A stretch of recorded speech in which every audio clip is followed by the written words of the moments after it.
Evangelio na senti Juan capítulo 10 versículo gen 8 quy ta se versículo 11 quy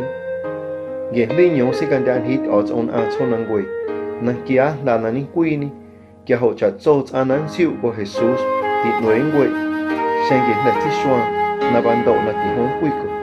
gen ju nyong ti os on la na ko chonang we nan si shen anan ho bi sen gen os on nyong da nan hui kwa nin a chonang we